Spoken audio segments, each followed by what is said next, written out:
ಜನರನ್ನ ಎತ್ತಿ ಕಟ್ಟುವಂಥದ್ದು, ಅನೇಕ ಕಡೆ ಇವರ ಭಾಷಣದಿಂದಾಗಿಯೇ ಗಲಭೆ ಡೊಂಬಿ ಆದಂತಹ ಪ್ರಕರಣಗಳು ಇವತ್ತು ನಮ್ಮ ಜಿಲ್ಲೆಯಲ್ಲಿ ಮಾತ್ರ ಅಲ್ಲ, ರಾಜ್ಯದಲ್ಲಿ ಕೂಡ ದೈವಗಳ ಬಗ್ಗೆ ವಿರೋಧವಾಗಿ ಮಾತನಾಡಿದ್ದಾರೆ, ದೈವ ನರ್ತಕರ ಬಗ್ಗೆ ಮಾತನಾಡಿದ್ದಾರೆ, ದೈವಗಟ್ಟವರಿಗೆ ತಲೆ ಸರಿ ಇಲ್ಲ ಅನ್ನೋಂಥ ಮಾತುಗಳನ್ನ ಹೇಳಿದ್ದಾರೆ.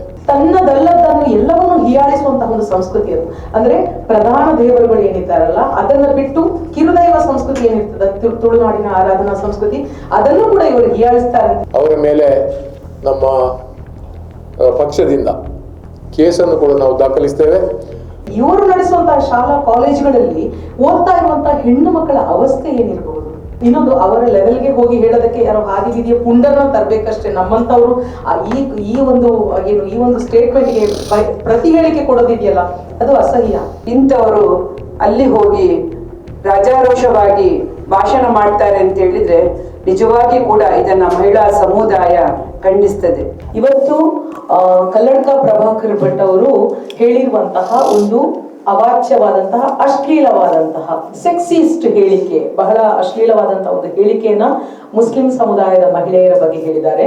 ನನಗೆ ಇರುವಂತಹ ಮೊದಲ ಪ್ರಶ್ನೆ, ಇವ್ರಿಗೆ ಏನು ಒಬ್ಸೆಷನ್ ಮುಸ್ಲಿಂ ಮಹಿಳೆಯರ ಬಗ್ಗೆ? ಪದೇ ಪದೇ ಅವರ ಬಗ್ಗೆ ಯಾಕೆ ಇವ್ರು ಮಾತಾಡ್ತಾರೆ? ಮರ್ಯಾದಸ್ಥ ಸಮುದಾಯವಾಗಿ ಅವ್ರು ಬಾಳ್ತಾ ಇದ್ದಾರೆ. ಅಂದ್ರೆ ಮರ್ಯಾದಸ್ಥ ಸಮುದಾಯ ಅಂತ ಎಲ್ಲರೂ ಮರ್ಯಾದೆಯಿಂದಲೇ ಬಾಳ್ತಾ ಇದ್ದಾರೆ, ಹಂಗೆ ಹೇಳ್ತಾ ಇಲ್ಲ. ಇವ್ರಿಗೆ ಒಂಚೂರಾದ್ರೂ ಒಂದು ಮ್ಯಾನರ್ಸ್ ಅಂತ ಹೇಳ್ತದೆ. ಸರ್, ನೀವು ಹೇಳಿದ್ರಿ ಮುಖಂಡರು ಅಂತ ಹೇಳಿದ್ರಿ, ನಾನು ಆ ಮಾತನ್ನ ಯಾವ ಕಾರಣಕ್ಕೂ ಒಪ್ಪೋದಿಲ್ಲ. ಇಂತಹ ಅಶ್ಲೀಲ ಹೇಳಿಕೆಯನ್ನ ಹೇಳುವಂತಹ ಒಬ್ಬ ಪರ್ಸನ್, ಪದೇ ಪದೇ ಗಲಭೆ ಮಾಡುವಂತಹ ಪರ್ಸನ್, ಪದೇ ಪದೇ ಸಮುದಾಯಗಳ ಮಧ್ಯೆ ದ್ವೇಷ ಬಿತ್ತುವಂತಹ ಒಬ್ಬ ವ್ಯಕ್ತಿಯನ್ನ ಮುಖಂಡನನ್ನಾಗಿ ಇಟ್ಟುಕೊಳ್ಳುವಂತಹ ದರ್ದು ಹಿಂದೂ ಸಮುದಾಯಕ್ಕೆ ಯಾವ ಕಾಲಕ್ಕೂ ಬರ್ಲಿಕ್ಕಿಲ್ಲ. ಯಾಕಂತ ಹೇಳಿದ್ರೆ, ನಾನಿದು ಸುಮ್ಮನೆ ಹೋಗ್ಲಿಕ್ಕೆ ಹೇಳ್ತಾರೆ, ಸಣ್ಣದರಿಂದಲೂ ಹಿಂದೂ ಸಮುದಾಯದ ಅತ್ಯುತ್ತಮವಾದಂತಹ ವ್ಯಕ್ತಿಗಳ ಜೊತೆ ಬೆಳೀತಾರೆ ನಾವು ಸಮಾಜದಲ್ಲಿ ಇಲ್ಲಿಗೆ ಬಂದವರು. ಹಾಗಾಗಿ ನನ್ಗೆ ಗೊತ್ತು ಪ್ರತಿಯೊಂದು ಕಮ್ಯುನಿಟಿಗಳಲ್ಲಿ ಯಾವ ರೀತಿಯ ಒಂದು ಸಾಮಾಜಿಕ ವಾತಾವರಣವಿದೆ, ಯಾವ ರೀತಿಯ ಒಂದು ನರಿಶಿಂಗ್ ಅಂದ್ರೆ ಒಂದು ಪೋಷಣಾ ಮನೋಭಾವ ಇದೆ, ಎಲ್ಲರನ್ನು ಒಳಗೊಳ್ಳುವಂತಹ ಮನೋಭಾವ ಇದೆ, ಗೊತ್ತು. ಹಾಗಿದ್ದಾಗ ಕಲ್ಲಡ್ಕ ಪ್ರಭಾಕರ್ ಭಟ್ ಅವರು ಇನ್ನೊಂದು ವಿಚಾರ ಹೇಳ್ಬೇಕು, ದೈವ ನರ್ತಕರ ಬಗ್ಗೆ. ನೋಡಿ, ತನ್ನದಲ್ಲದನ್ನು ಎಲ್ಲವನ್ನೂ ಹೀಯಾಳಿಸುವಂತಹ ಒಂದು ಸಂಸ್ಕೃತಿ ಅದು. ಅಂದ್ರೆ ಪ್ರಧಾನ ದೇವರುಗಳು ಏನಿದ್ದಾರಲ್ಲ ಅದನ್ನ ಬಿಟ್ಟು ಕಿರುದೈವ ಸಂಸ್ಕೃತಿ ಏನಿರ್ತದೆ, ತುಳುನಾಡಿನ ಆರಾಧನಾ ಸಂಸ್ಕೃತಿ, ಅದನ್ನು ಕೂಡ ಇವರು ಹೀಯಾಳಿಸ್ತಾರೆ ಅಂತ ಹೇಳಿದ್ರೆ ಅದರ ಅರ್ಥ ಇವ್ರಿಗೆ ತನ್ನದಲ್ಲದ ಎಲ್ಲವನ್ನೂ ಡೆಮಾಲಿಷ್ ಮಾಡುವಂತಹ ಒಂದು ಪ್ರವೃತ್ತಿ ಇದೆ. ಇದು ಬಹಳ ಅಸಹ್ಯವಾದದ್ದು. ನಾನು ಹೇಳುವಂತದ್ದು ಇದರ ಬಗ್ಗೆ ಇವತ್ತು ನಾವು ಬಂದಿದ್ದೀವಿ, ಆದ್ರೆ ಇದರ ಬಗ್ಗೆ ಧ್ವನಿ ಎತ್ತಬೇಕಾಗಿರುವಂತದ್ದು ಮುಸ್ಲಿಂ ಮಹಿಳೆಯರು ಅಲ್ಲ, ಮುಸ್ಲಿಂ ಗಂಡಸರು ಅಲ್ಲ, ಅಥವಾ ಕಾಂಗ್ರೆಸ್ ಅಲ್ಲ. ಪ್ರಪ್ರಥಮ ಬಾರಿಗೆ ಇವರಿಗೆ ಬಹಿಷ್ಕಾರ ಹಾಕ್ಬೇಕಾಗಿರುವಂತದ್ದು RSS ನವರು. ಯಾಕಂದ್ರೆ ಹೇಳಿದ್ರೆ RSS ನವರು ಏನ್ ಹೇಳ್ತಾರೆ, ನಮ್ದು ಸಂಸ್ಕೃತಿ ಪ್ರಧಾನವಾದಂತಹ ಒಂದು ಸಂಘಟನೆ ಅಂತ ಹೇಳ್ತಾರೆ. ಇವ್ರದ್ದು ಯಾವ ಸಂಸ್ಕೃತಿ ಇದು? ಅಲ್ಟ್ರಾ ಸಂಸ್ಕೃತಿನ ಅಥವಾ ಉಲ್ಟಾ ಸಂಸ್ಕೃತಿನ?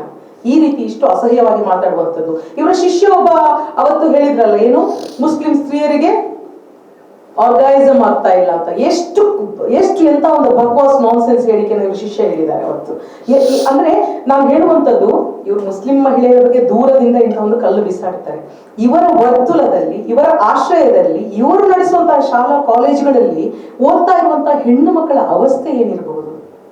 ಅಲ್ಲಿಗೆ ತನ್ನ ಮಕ್ಕಳನ್ನು ಕಳಿಸುವಂತಹ ಪೋಷಕರು ಇರ್ತಾರಲ್ಲ, ಅವ್ರಿಗೆ ಯಾವ ರೀತಿಯ ಭಯ ಆಗಲ್ವಾ? ಇಂಥ ಒಂದು ವ್ಯಕ್ತಿಗಳು, ಇಂಥ ಒಂದು ಕಲ್ಚರ್ ಇಟ್ಕೊಂಡಂತಹ ವ್ಯಕ್ತಿಗಳ ಸ್ಕೂಲ್ಗಳಿಗೆ ಮಕ್ಕಳನ್ನ ಕಳಿಸೋದಕ್ಕೆ ನಿಜವಾಗ್ಲೂ ಅಲ್ಲಿ ಅದು ಒಂದು ಸರ್ವೆ ಆಗ್ಬೇಕು ಅಂತ ಅನ್ಕೋತೀನಿ. ಅಂದ್ರೆ ಬಹಿರಂಗವಾಗಿ ಈ ರೀತಿಯಾಗಿ ಬಿಡುಬೀಸಾಗಿ ಹೇಳಿಕೆ ಕೊಡ್ತಾರಲ್ಲ ಇವರು. ಆಮೇಲೆ ಏನ್ ಹೇಳಿದ್ದಾರೆ, ಮುಸ್ಲಿಂ ಹೆಂಗಸರಿಗೆ ಪರ್ಮನೆಂಟ್ ಗಂಡ ಕೊಟ್ಟಿದ್ದು ಮೋದಿ. ಓ ಮೈ ಗಾಡ್. ಇದಕ್ಕೆ ಇನ್ನೊಂದು, ಅವರ ಲೆವೆಲ್ಗೆ ಹೋಗಿ ಹೇಳೋದಕ್ಕೆ ಯಾರೋ ಹಾದಿ ಬೀದಿಯ ಪುಂಡರನ್ನ ತರಬೇಕಷ್ಟೇ. ನಮ್ಮಂತವ್ರು ಈ ಒಂದು ಸ್ಟೇಟ್ಮೆಂಟ್ಗೆ ಪ್ರತಿ ಹೇಳಿಕೆ ಕೊಡೋದಿದೆಯಲ್ಲ, ಅದು ಅಸಹ್ಯ. ಏನ್ ಹೇಳ್ತಾ ಇದ್ದಾರೆ ಅವರು? ಇವ್ರಿಗೆ ಯಾರು ಪರ್ಮಿಷನ್ ಕೊಟ್ಟಿರೋದು ಈ ರೀತಿ ಮಾತಾಡೋದಕ್ಕೆ? ಸಣ್ಣ ಮಾತಾಡಿದ್ರೆ ಕೂಡ ಎಲ್ಲಿಂದ ಪೊಲೀಸ್ ಎಂಕ್ವೈರಿ ಆಗುತ್ತೆ. FB ಅಲ್ಲಿ ಒಂದು ಸ್ಟೇಟ್ಮೆಂಟ್ ಕೊಟ್ಟರೆ ಕೂಡ ಪೊಲೀಸರು ಬರ್ತಾರೆ. ಒಂದು ನಾವು ಮಾತಾಡಿದ್ರೆ ಮರು ದಿವಸ ನಮ್ಮ FB ನಲ್ಲಿ IPS ಆಫೀಸರ್ಗಳದ್ದು ಸರ್ಚ್ ಬಂದಿರುತ್ತೆ. ನಮ್ದು ಯಾರೋ ರಿಪೋರ್ಟ್ ಮಾಡಿರ್ತಾರೆ ಅಂತದ್ರಲ್ಲಿ ಬಹಿರಂಗವಾಗಿ ಈ ಒಂದು ಕಮ್ಯುನಿಟಿಯ ಮಹಿಳೆಯರ ಬಗ್ಗೆ, ಇದು ಮುಸ್ಲಿಂ ಸಮುದಾಯದ ಮಹಿಳೆಯರಿಗೆ ಮಾತ್ರ ಅವಮಾನ ಅಲ್ಲ, ಪ್ರತಿಯೊಬ್ಬ ಮಹಿಳೆಗೂ ಅವಮಾನಕರವಾದ ಸಂಗತಿ. ಅಂದ್ರೆ ಇಲ್ಲಿ ತನ್ನ ಒಂದು ಕಲ್ಚರ್ ಏನಿದೆ ಅದನ್ನ ಅವರು ಬಹಿರಂಗಪಡಿಸ್ತಾ ಇದ್ದಾರೆ. ಒಂದು ಕೀಳು ಮಟ್ಟದ ಪುರುಷಾಧಿಪತ್ಯದ ಒಂದು ವಿಚಾರ. ಇವ್ರು ಯಾರು ಎಲ್ರಿಗೆ ಗಂಡ ಕೊಡ್ಲಿಕ್ಕೆ? ಇವ್ರಿಗೆಲ್ಲ ಕರೆಕ್ಟ್ ಆಗಿ ಹೆಂಡತಿಯರಿದ್ದಾರಾ? ನಾವು ಹೇಳಕ್ಕಾಗತ್ತಾ? ಇವ್ರಿಗೆಲ್ಲ ಹೆಂಡತಿಯರನ್ನು ಕೊಟ್ಟವ್ರು ಯಾರು ಅಂತ ಹಂಗೆಲ್ಲ ಮಾತಾಡ್ಲಿಕ್ಕಾಗತ್ತಾ? ಇವ್ರದೆಲ್ಲ ಸಂಸಾರ ಎಲ್ಲ ನೆಟ್ಟಗಿದೆಯಾ? ಏನೇನೆಲ್ಲ ಸೋಷಿಯಲ್ ಮೀಡಿಯಾದಲ್ಲಿ ಹುಡುಗರಲ್ಲಿ ಇವ್ರ ಬಗ್ಗೆ ಲೇವಡಿ ಮಾಡ್ಕೊಂಡು ಆಡ್ತಾರೆ, ಅದನ್ನೆಲ್ಲ ನಾವು ಹೇಳಕ್ಕಾಗತ್ತಾ? ಹಿಂದೂ ಸಂಸ್ಕೃತಿಯ ಈ ಮಾತು ಹಿಂದೂಗಳ ರಕ್ಷಕರೇ ಈ ರೀತಿ ಮಾತನಾಡಿದರೆ ಇನ್ನು ಈ ಮಹಿಳೆಯರಿಗೆ ಎಲ್ಲಿ ಗೌರವ ಅನ್ನುವಂಥ ಒಂದು ಸಂಶಯ ನಮಗೆ. ಸಮಾಜದಲ್ಲಿ ಗಣ್ಯ ವ್ಯಕ್ತಿಗಳು, ಸುಸಂಸ್ಕೃತರು, ವೈದ್ಯರು, ಹಿಂದೂ ರಕ್ಷಕರು ಇಷ್ಟೆಲ್ಲ ಬಿರುದಾವಳಿಗಳನ್ನು ಇಟ್ಕೊಂಡು ಇಂಥ ಒಬ್ಬ ಮಹಾನುಭಾವರು ಮಹಿಳೆಯರಿಗೆ ಆಡಿದಂಥ ಮಾತು ಬಹಳ ಖೇದಕರ. ಇದನ್ನು ನಾವು ಸ್ಪಷ್ಟವಾಗಿ ಖಂಡಿಸ್ತೇವೆ. ಈ ಮಟ್ಟಕ್ಕೂ ಅವರು ಇಳಿತಾರ ಅನ್ನುವಂಥ ಒಂದು ಸಂದೇಹ ನಮಗೆ ಇವತ್ತು, ನಮಗೆಲ್ಲ ಎಲ್ರಿಗೂ, ಎಲ್ಲ ಬಂಧು ಬಾಂಧವರಿಗೆ, ಅದು ಹಿಂದೂಗಳ, ಮುಸ್ಲಿಮರ, ಕ್ರೈಸ್ತರ ಎಲ್ಲರಿಗೂ, ಪ್ರತಿಯೊಬ್ಬರಿಗೂ ಸಂಶಯದಲ್ಲಿ ಒಳಗಾಗಿದ್ದಾರೆ. ಮಹಿಳೆಯರು ಅಂದರೆ ಮಹಿಳೆಯರಿಗೆ ಹಿಂದೂಗಳಲ್ಲಿರುವವರು ಮಹಿಳೆಯರು, ಮುಸ್ಲಿಮರಲ್ಲೂ ಮಹಿಳೆಯರೇ, ಕ್ರೈಸ್ತ ಮಹಿಳೆಯರು ಮಹಿಳೆಯರೇ, ಎಲ್ಲ ಧರ್ಮದಲ್ಲಿರುವಂಥ ಮಹಿಳೆಯರು ಮಹಿಳೆಯರೇ.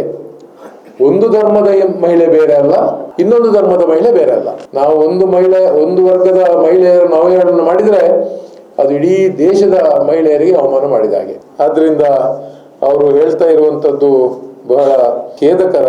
ನಾವು ಮಹಿಳೆಯರನ್ನ ತಾಯಿಯ ಸ್ಥಾನದಲ್ಲಿ ನೋಡ್ತೇವೆ, ಪತ್ನಿಯ ಸ್ಥಾನದಲ್ಲಿ ನೋಡ್ತೇವೆ, ಮಗಳ ಸ್ಥಾನದಲ್ಲಿ ನೋಡ್ತೇವೆ. ಪ್ರತಿಯೊಂದು ಮನೆಯಲ್ಲೂ ಮಹಿಳೆಯರಿದ್ದಾರೆ, ಅವರಿಗೂ ಇದ್ದಾರೆ, ಅವರು ಸಂಸಾರಸ್ಥರು. ಆದ್ರಿಂದ ಅವರ ಹೇಳಿಕೆ ಬಹಳಷ್ಟು ಸಮಾಜದಲ್ಲಿ ನೋವನ್ನುಂಟು ಮಾಡಿದೆ. ಅವರು ಈ ಹಿಂದೆ ಕೂಡ ಅನೇಕ ಸಲ ಸಮಾಜದಲ್ಲಿ ಶಾಂತಿ ಕಳೆದುವಂತ ಕೆಲಸವನ್ನು ಮಾಡಿದ್ದಾರೆ. ಸಮಾಜದಲ್ಲಿ ಧರ್ಮಗಳ ಮಧ್ಯೆ ಅವಹೇಳನ ಮಾಡುವಂಥದ್ದು, ಜನರನ್ನ ಎತ್ತಿ ಕಟ್ಟುವಂಥದ್ದು, ಅನೇಕ ಕಡೆ ಇವರ ಭಾಷಣದಿಂದಾಗಿಯೇ ಗಲಭೆ ಡೊಂಬಿ ಆದಂಥ ಪ್ರಕರಣಗಳು ಇವತ್ತು ನಮ್ಮ ಜಿಲ್ಲೆಯಲ್ಲಿ ಮಾತ್ರ ಅಲ್ಲ, ರಾಜ್ಯದಲ್ಲಿ ಕೂಡ ಇದೆ. ಆದ್ರಿಂದ ಅವರು ಈ ರೀತಿ ವರ್ತಿಸಿರುವುದು ಖೇದಕರ. ಹಿಂದೆ ದೇವರ ಬಗ್ಗೆ ಅವರು ಮಾತನಾಡಿದ್ದಾರೆ, ದೈವಗಳ ಬಗ್ಗೆ ವಿರೋಧವಾಗಿ ಮಾತನಾಡಿದ್ದಾರೆ, ದೈವ ನರ್ತಕರ ಬಗ್ಗೆ ಮಾತನಾಡಿದ್ದಾರೆ, ದೈವ ಕಟ್ಟುವವರಿಗೆ ತಲೆ ಸರಿ ಇಲ್ಲ ಅನ್ನೋಂಥ ಮಾತುಗಳನ್ನ ಹೇಳಿದ್ದಾರೆ. ಎಲ್ಲ ಯಾವ ವರ್ಗವನ್ನು ಅವರು ಬಿಟ್ಟಿಲ್ಲ, ಯಾವ ವರ್ಗ ಮಹಿಳೆಯರನ್ನು ಬಿಟ್ಟಿಲ್ಲ, ಯಾವ ಧರ್ಮವನ್ನು ಬಿಟ್ಟಿಲ್ಲ, ದೇವರನ್ನು ಬಿಟ್ಟಿಲ್ಲ, ನರ್ತಕರನ್ನು ಬಿಟ್ಟಿಲ್ಲ, ಜಾತಿಯನ್ನು ಬಿಟ್ಟಿಲ್ಲ, ಎಲ್ಲರನ್ನು ಪ್ರತಿಯೊಬ್ಬರನ್ನು ಅವಹೇಳನ ಮಾಡಿದವರು. ಇಷ್ಟು ದೊಡ್ಡ ಹಿಂದೂ ರಕ್ಷಕರು, ಬಹಳಷ್ಟು ಮೇಧಾವಿ, ಸುಸಂಸ್ಕೃತರು ಅಂತ ನಮ್ಗೆ ಹೇಳಲಿಕ್ಕೆ ನಮ್ಗೆ ಬಹಳ ಬೇಸರ. ಈ ರೀತಿ ಅಂತ ಒಬ್ಬ ವ್ಯಕ್ತಿ ಈ ರೀತಿ ಮಾತನಾಡಬಾರ್ದಿತ್ತು. ಅದನ್ನು ಅವರು ಕ್ಷಮೆಯಿಸಿದ್ರೆ ಬಹುಶಃ ಸ್ವಲ್ಪ ಅವರಿಗೆ ವ್ಯಾಲ್ಯೂ ಇದೆ ಅನ್ನೋದನ್ನು ನಾವು ಭಾವಿಸಬಹುದು. ಅವರ ಈ ರೀತಿಯ ನಾಲಿಗೆ ಹರಿಬಿಟ್ಟಿರುವುದು ನಮ್ಗೆ ಖಂಡನೆ. ಯಾಕೆಂತ ಹೇಳಿದ್ರೆ, ಒಂದು ಹಿರಿಯರು ಹೇಳಿದ ಮಾತಿದೆ, ಆಚಾರವಿಲ್ಲದ ನಾಲಿಗೆ ನೀಚ ಬುದ್ಧಿಯ ಬಿಡು ನಾಲಿಗೆ ಅಂತ. ಎಲ್ಲ ಆಗುವುದು ಹೋಗುದು ಎಲ್ಲ ನಾಲಿಗೆಯಲ್ಲಿ. ಮಾತು ಮುತ್ತು ಅಂತ ಹೇಳ್ತಾರೆ, ಮುತ್ತು ಬಿದ್ದರೆ ಹೇಗೆ ಒಡೆದು ಹೋಗ್ತದೆ ಹಾಗೆ ಮಾತು ಕೂಡ ಹೊರಗೆ ಬಂದರೆ ಆಯ್ತು, ಮತ್ತೆ ಅದನ್ನು ವಾಪಸ್ ನುಂಗ್ಲಿಕ್ಕೆ ಆಗುದಿಲ್ಲ. ಹಿಂದಿನ ಕಾಲದಲ್ಲಿ ನುಂಗೋದಿತ್ತು, ಈಗ ಆಗುದೇ ಇಲ್ಲ, ಕ್ಯಾಮರಾದಲ್ಲಿ ರೆಕಾರ್ಡ್ ಆಗಿ ಆಗ್ತದೆ. ಆದ್ದರಿಂದ ಇಂತಹ ಮಾತುಗಳನ್ನು ಆಡುವುದನ್ನು ಅವರು ನಿಲ್ಲಿಸಬೇಕು. ಸಮಾಜದಲ್ಲಿ ಶಾಂತಿ ಕದಡುವಂಥ ಕೆಲಸ ಮಾಡಬಾರ್ದು. ಅವರ ಮೇಲೆ ನಮ್ಮ ಪಕ್ಷದಿಂದ ಕೇಸನ್ನು ಕೂಡ ನಾವು ದಾಖಲಿಸ್ತೇವೆ. ಮಂಡ್ಯದಲ್ಲಿ ನಮ್ಮ ಜಿಲ್ಲೆಯವರಾಗಿರ್ತಕ್ಕಂಥ ಕಲ್ಲಡ್ಕ ಪ್ರಭಾಕರ್ ಭಟ್ರವರು ಹೇಳಿದಂಥ ಒಂದು ಹೇಳಿಕೆ ಏನಿದೆ, ಅದನ್ನು ಮಹಿಳಾ ಸಮಾಜ ಇವತ್ತು ಖಂಡಿತವಾಗಿ ಕೂಡ ನಾವು ತೀವ್ರವಾಗಿ ಇದನ್ನು ಖಂಡಿಸ್ತೇವೆ. ಅವರು ಹೇಳಿದಂಥ ಮಾತುಗಳು ಇವತ್ತು ನಮ್ಮ ಭಾರತ ದೇಶದಲ್ಲಿ ಮಹಿಳೆಯರಿಗೆ ಪವಿತ್ರವಾದಂಥ ಸ್ಥಾನವಿದೆ. ಅದಕ್ಕೆ ಮಹಿಳೆ ಅಂದ ತಕ್ಷಣ ಜಾತಿ ಮತ ಭೇದವಿಲ್ಲ, ಎಲ್ಲರಿಗೂ ಕೂಡ ತನ್ನ ತಾಯಿಯ ಮೇಲೆ ಗೌರವವಿದೆ. ಪ್ರತಿಯೊಬ್ಬರು ಕೂಡ ಈ ಭೂಮಿಯಲ್ಲಿ ತಾಯಿಯ ಸೃಷ್ಟಿಯಿಂದಲೇ ಬಂದವರು.